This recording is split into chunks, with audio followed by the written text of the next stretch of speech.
What is going on, guys? Welcome back to another episode of Into the Triangle. I am Sam. Thank you for joining me today. The Red Sox lose 2 out of 3 to the Houston Astros to finish off their road trip 2-4. Obviously, lost the series to the Padres, now losing this series to the Astros. I have some thoughts on, kind of major storylines of this series, talking about, hey, what's the pitching situation looking like? Talking about Roman Anthony. I'm talking about some guys potentially heating up and some guys going into a slump. So let's talk about it all right now. I have, I'm sticking with the format that I chose last time with, kind of 6 talking points that I really think sum up my thoughts on this series and things that I really think are worth discussing. One honorable mention that I ended up not really wanting to talk about because, I mean, this is just what we've come to expect from him. Alex Bregman hit 2 home runs visiting his former team. Pretty cool. Pretty cool note. I'm happy for him. I think that, all things considered, he is, still the best hitter on the team, even with Roman Anthony. And we'll talk about Roman Anthony in a second. But I mean, Alex Bregman, shout out to him for, really doing some damage on his home return. Unfortunately, it didn't really matter in game 1. Another thing I won't be talking about that I wanted to touch on quickly, Garrett Crochet, obviously a rough first game, but I'm not going to linger on, one rough outing. It happens. Guys get hit. The best pitchers get hit. Paul Skeens just gave up like 5 earned against the Brewers yesterday in like 3 innings. I mean, it happens. Guys have bad games, and hey, what are you gonna do? Even the best will have an off day. So no worries about that either. I'm not gonna make a big deal about it. Not gonna act like the sky is falling. Just get back, get right. It's not that bad.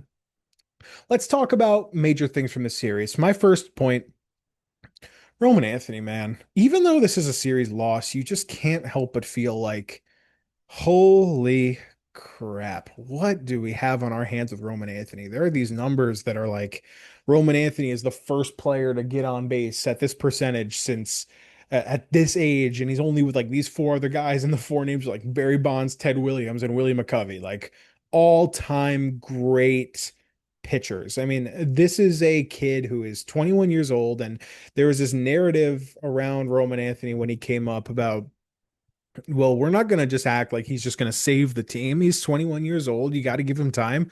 Well, guess what? He kind of did save the team because since he's come up, especially since he's really gotten hot with the bat, the team has just been performing so much better. You have the home run in the first game that cut the lead to 1, and obviously, that comeback didn't end up amounting to anything, but that was his first home run in a little bit. And then in the second game, has that really long home run alongside 4 walks. Should have been 5 walks because I really think he checked up on that 3-2 swing that they call the swing, even though I really do think he held.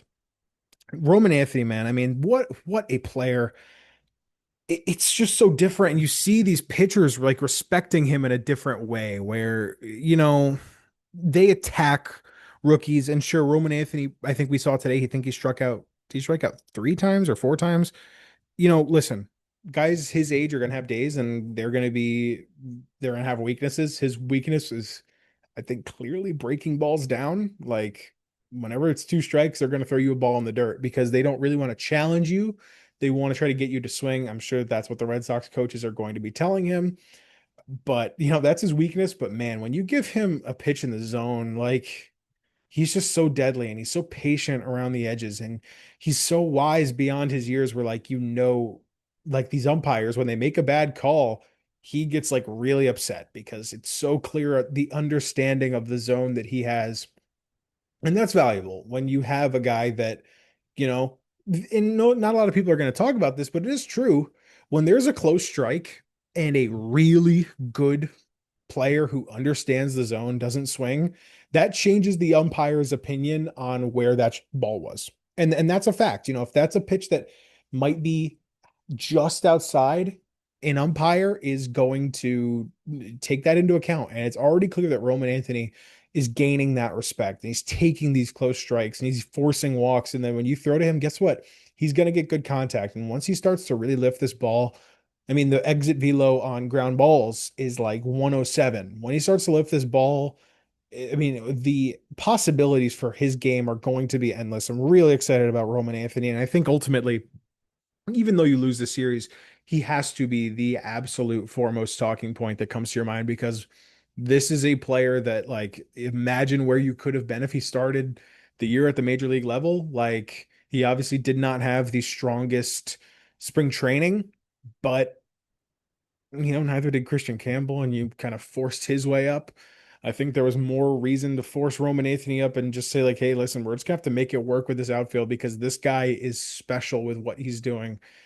He is really, I mean, he already has that level of, like, when Roman Anthony comes up, I think right now he's the second best hitter on the team, undeniably. It's like not even a debate. I mean, the other debate would be like Duran. I just don't think it's even close. I think he's just in a league of his own right now, just behind Bregman, and I'm so excited to see how he continues to grow. And this guy's only going to get better and better. Yes, he starts to learn what pitches to hold off on and get more comfortable in his own skin and just really get more comfortable in the batter's box and just be the best version of himself, which is an extremely patient hitter that understands the zone extremely well. And when he gets a hold of one, it's going to be hit harder than a vast majority of players can hit it. So I'm really excited about Roman Anthony. I think at this point now is where we have to start talking about the pitching. Walker Buehler, he has this start against the Padres, and it's a very good start. Obviously, I did not do a podcast from last series. I've been, just a little busy with work and gearing up for school and all that. But um, this is a guy who he all year it's just been this roller coaster with Walker Buehler where it's like you think that he's figured it out and then it just doesn't go anywhere. He has a start where he says we figured it out and then he gives up 5 earned in his next start. He has a start where he says, guess what, guys, I finally figured it out, and he gives up 4 earned the next start. And maybe this time it was okay, we finally have something, or he's using that knuckle curve. It just seems like the approach for Bueller is start to start, and it's a total mystery what you're going to get with him. But he starts off today's game and he gets shelled. I mean, 2 runs immediately. Jeremy Pena hit a leadoff homer. A lot of traffic. He walked 4 today. The control wasn't always there, but then, after giving up 2 in the first inning, he kind of settles in and, gets these very efficient, quick innings. I think he had back-to-back 4-pitch innings, and then he's going into the 6th and he gets 2 outs, and the game's only 2-1, and Hunter Brown's in their side, and you're thinking, guess what? Walker Buehler gets out of this inning. You have some chance to legitimately push to win this game with them having an undeniably better pitcher on the mound. And then he walks. I believe it was Victor Caratini, 4 pitches. Not great. And then he gives up a no doubt bomb to Yainer Diaz on a fastball, no, not even fastball. I think it was a sweeper that was just, belt high right down the middle of the plate. And, you know, something tells me that there is a chance that this is the last time we see Walker Buehler. I'm not certain. What am I talking about? I'm not certain about that. But, with the way that the reports were sounding was that with these incentives that Walker Buehler is about to get, it not only gives a monetary reason to get rid of him, but also obviously the production reason is the reason to get rid of him. So, every 2 starts from here on out, he's going to be making $500,000. I don't want to pay him that money for starts that will, in all likelihood, be pretty bad. And you look at Bueller's line, obviously he kind of buckled in, sure, got through some innings. He's still not striking people out. He's still not missing bats. He's still giving up hard contact. I think he just kind of got on the luckier side today. And in the first inning, he didn't get lucky. And then in the 6th inning, he had to pay. So, you know, I'm really conflicted with what to do with Bueller because, like he had that game in San Diego and then he had, the 5 innings of decent work today against Houston. And then but with those 2 blow up innings, I mean, that kills you. That really does kill you. And it kills all your momentum your team has as it tries to claw back against a guy like Hunter Brown, who, I mean, listen, when you start in that 2-0 hole against against Hunter Brown, That's going to immediately drain all the life out of your team and really take away any chance you think you had of potentially winning and taking the series. Now, I mean, with that being said, Bueller, I think this was one of his better starts on the season. Like, as weird as that sounds, like he looked okay. The contact was really hard still. I just still think it comes down to how can you be a playoff team and this guy's starting every 5 days? I really think it's that simple because, I mean, let's be real. Like, I think I saw a stat that in his ERA since a certain day in June was, I think it was like June 13th. His ERA is like a 3.6. You're like, okay, that's pretty good. He's finding it. He's putting something together.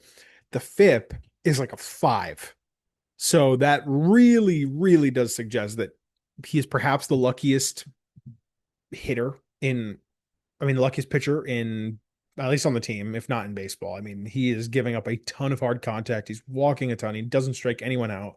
He just kind of finds ways to get out of innings. Like he kind of gets like these like slippery double plays and like these like line outs straight to center field. Outs are outs. Ultimately, I'm not going to complain, but I just he is the only pitcher on this team that I really every time he pitches, I don't feel comfortable.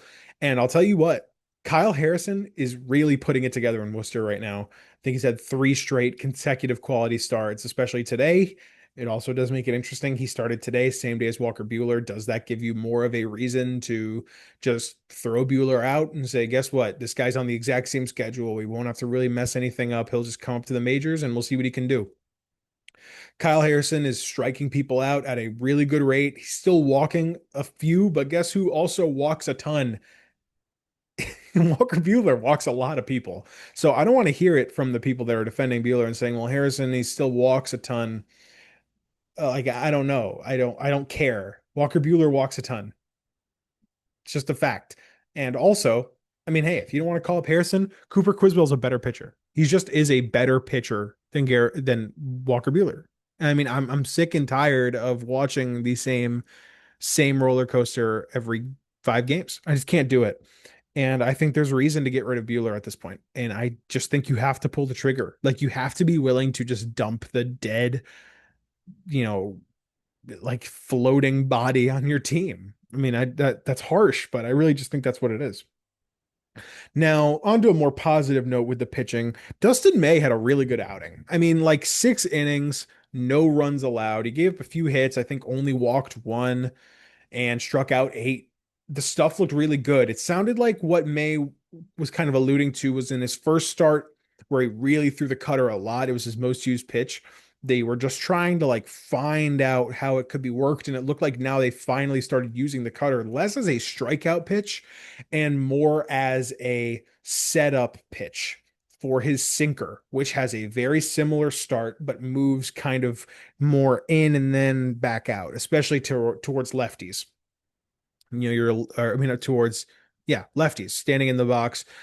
That cutter comes out of his hand at a very similar spot. It goes on a very similar trajectory out of his hand, and the cutter and sinker kind of move at a similar speed. And you're thinking, okay, this is his cutter that he threw a ton last time. This pitch is going to break inside. I'm taking this. And then it's a sinker that just kind of sits squarely in the zone for strike 3. I really liked how he set up his pitches. I liked how Narvaez called the game. I think there really is a very good reason to feel good about what Dustin May could do for you down the stretch. Now, that being said, will he be throwing 6 scoreless every time he's out there? No. But as far as swing and miss stuff, he probably has the second best arsenal on the team as far as just pure swing and miss. I'm not talking about effectiveness of his arsenal necessarily, because I mean, you could very much argue that he's behind not Bueller, Giolito and Bayo. But I liked what I saw a lot from Dustin May. The energy is there. Is it kind of corny to celebrate screaming after you strike out the side in the second? Yeah, but guess what? You need some psycho energy on your team if you're gonna really try to hype up this squad down the stretch. He's inspiring me more than he's inspiring Walker, more than Walker Buehler's inspiring me. I'm just really happy with what Dustin May's been able to do for this team. I think that It's only going to kind of continue to mold itself. His fastball held a pretty consistent, solid velocity the whole game. It really looked like he was getting good swing and miss on that too. So he's mixing in all his pitches. The sweeper still gets some swing and miss. I really liked what he was doing against lefties. I thought that like how he was using that sinker, that fastball, the cutter, and the sweeper, to have that sweeper just, he really is very good at kind of sneaking it in the back door on the sweeper or a cutter for strike three. And I think that's a weapon, especially against lefties and against righties. He can use that sinker and that cutter to throw you off. And the fastball, he was kind of playing that against righties and he was dotting up his fastball all game. And even though it's kind of a straight line pitch, and if you miss on it, it could be hit hard, he was dotting it up. So maybe they unlocked something in May. Maybe they found an arsenal that works, and maybe he can really be a legitimate contributor down the stretch. And obviously, if that happens, that just changes. All of a sudden you could have four pitchers that you're feeling comfortable in rather than, oh, we got May and Bueller back to back. That's rough.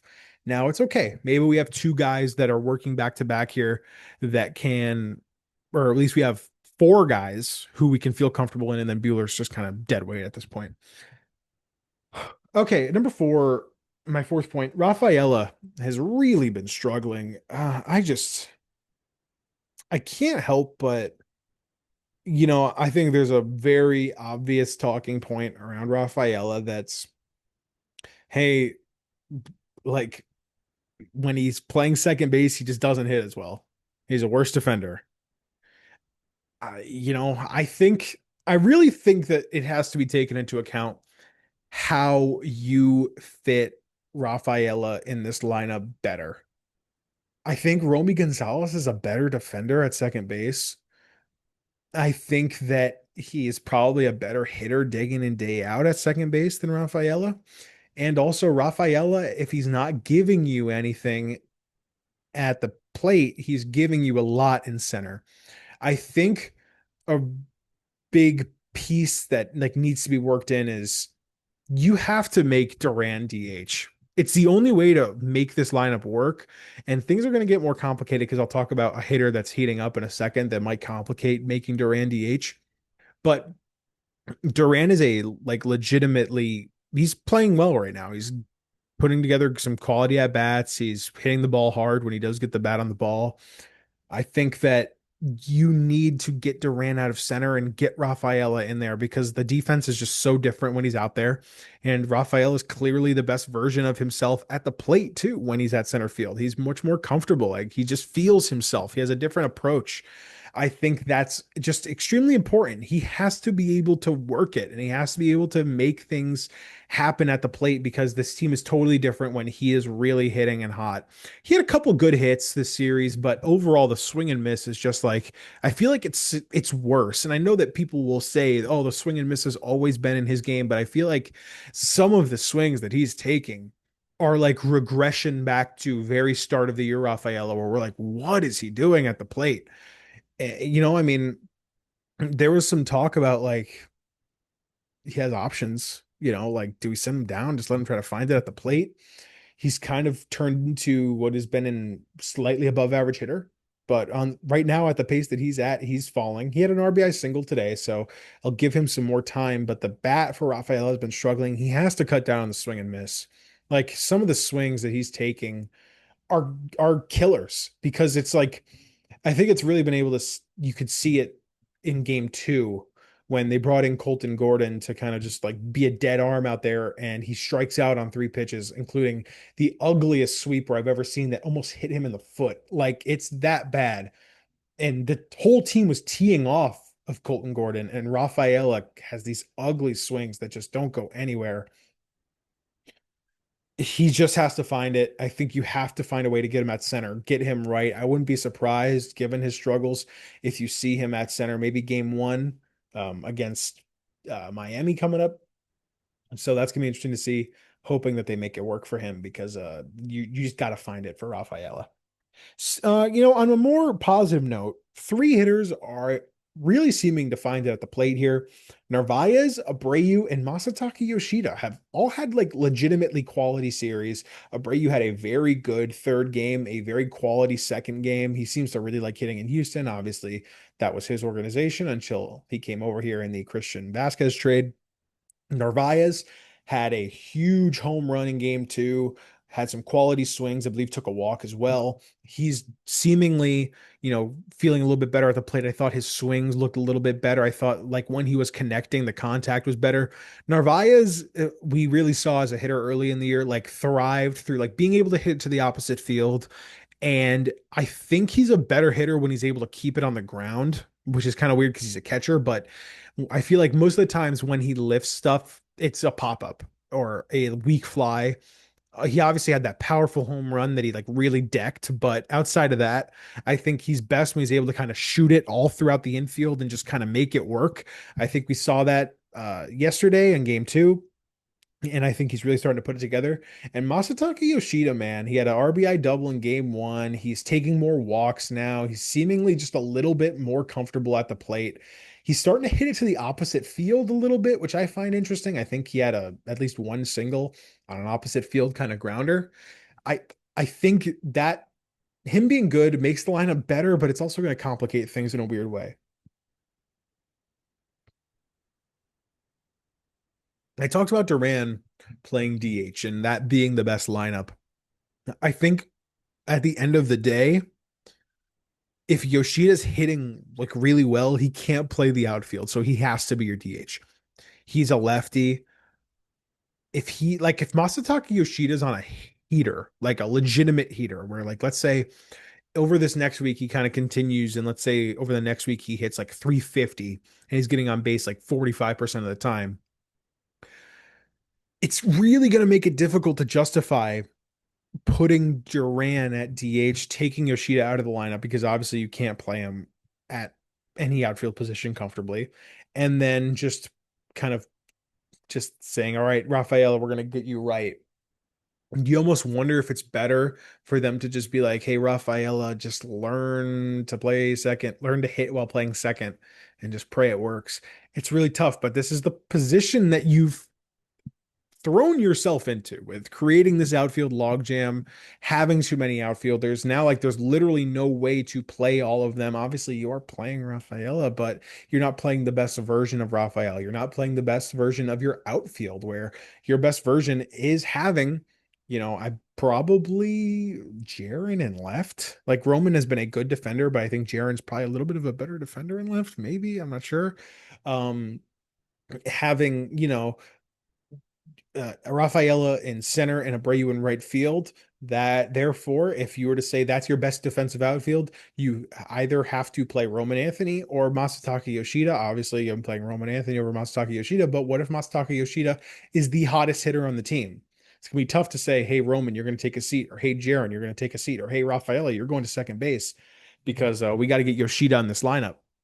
You've created this own problem for yourself. But listen, at the end of the day, having a hot bat just available isn't a bad thing either. So we're going to see how they work it with Yoshida. I wonder if they just keep playing him until he kind of stops hitting and then they never play him again. Like, I think that's a realistic option. Also, I think they're playing to kind of up his trade value this offseason and prove, hey, like just play him until he breaks himself out of this slump to prove that he can hit to another team that might want to trade for him. So we'll see how that works out with Yoshida heating up. And lastly, my last point here, Jordan Hicks has to go. I'm not going to talk about this too much. He just stinks. Like he just stinks at baseball. He gives up that two-run homer that obviously like is a that kills you. If you take out that two-run homer, you win 6-5 that game. It's a true killer when Jordan Hicks is going out there and like these runs when you're down 5-2 might not matter, but then you see when this team starts to mount a comeback and you get right there, that is the difference between you winning this series and losing the series. It's a massive problem, and Hicks at this point is the only hit pitcher that when he goes out, I'm like, oh my god. There are other pitchers where it's like they just called up Giovanni Moran, send down Chris Murphy, just brought up Giovanni Moran. Let's just use that example. Okay, well, Giovanni Moran is out there. I'm not like, oh, Jesus Christ. I'm just like, okay, well, we'll see what Giovanni Moran can throw out there. But when Jordan Hicks comes in, especially in these high leverage situations, I'm like, oh my Lord. All right, let's just see what happens. I mean, he just gives up so much hard contact. And he has such great stuff. Like that's what's so confusing about it. Like he has a sinker that he can throw at 102 miles an hour that has like a ridiculous amount of vertical and horizontal break. And he just gets shelled. Like every time he goes out there, it feels impossible that a pitcher with this good of stuff gets hit this hard almost every time he goes out there. And sure, sometimes he has these like really like nasty 1, 2, 3 outings, but that's one in every 4 appearances, I would say at this point, especially with the Red Sox. This is the one player from the Rafi Devers trade that you have making a legitimate impact at the major league level. If you want to say Dustin May is technically a part of that trade, that's fine, but I don't really see it that way until you bring Kyle Harrison up. This is the guy, and he is not doing anything. He's actively taking away from the team. I would much rather see, any of these guys in AAA just like David Sandlin. Let's go. You're better than Jordan Hicks at this point. I can guarantee it. I'm just tired of Jordan Hicks. He has all that money on his contract, so he will not go, but he has to. He won't go. I'm not saying that Jordan Hicks will be DFA'd or anything like that, but he needs to. He needs to for my sanity and for the sake of this bullpen because this is an elite bullpen and he's like the one piece that actually sucks ass that like I can't watch. Please get Jordan Hicks off my team. I can't take it anymore. Let's talk about this 3-game series with Miami before we wrap up. I'll give a quick series prediction. Game one, I believe, is Alcantara versus Giolito. Giolito's been on a very rough skid since the All-Star break. Outside of that Houston start, he's really struggled to put it together consistently. We saw that in San Diego where his velo was down like 4 ticks. So that was really bad. Gave up a ton of walks. We'll see what happens there. Game two, I believe, is Cal Quantrill versus Brian Bayo, who had a much better start than his line would suggest against San Diego Padres. And then Jansen Junk versus Garrett Crochet in the finale, who is obviously trying to get right after after his worst start as a Red Sox since since the trade, really, against Houston. So back at Fenway, I think you have a favorable pitching matchup in all 3 outings. I say lose game one. I think Giolito is struggling bad. Even though Sandy has had a really rough year statistically, I think he is going to slightly be better than Giolito, and then it's just going to kind of happen that way. Game two, I think you win. I like Bayo against Cal Quantrill. Cal Quantrill gives up a lot of hard contact. I would not be surprised to see him really get hit hard, especially at Fenway, where the guys seem to just hit better. And then in the finale, Crochet, I think he gets right at Fenway Park. I think the energy is going to be there. Sunday day game, he's going to want to show out for the fans. And, I think he's going to find a way to get right. I think you take 2 out of 3 from Miami going into the 2-gamer against Baltimore. So, hopefully with a team like Baltimore, you can hopefully sweep that 2-gamer. And then you're talking about, hey, that's a 4-1 homestand. So you can practically eradicate the rough road trip that you had, try to get right back at Fenway. We'll see what happens. That's my hope. 2 out of 3 winning games 2 and 3, losing game one with Giolito. I want to say sweep, but I just am not very happy with what I've seen from Giolito as of late, so I'm going to hold that for 2 out of 3. Give me your thoughts in the comments below on this series, your series prediction for the next one, any thoughts that you had. I want to thank you guys for watching. Please like and subscribe if you like this video. Hit that notification bell so you'll be notified whenever I drop my next podcast, and I will see you guys next time. Peace out.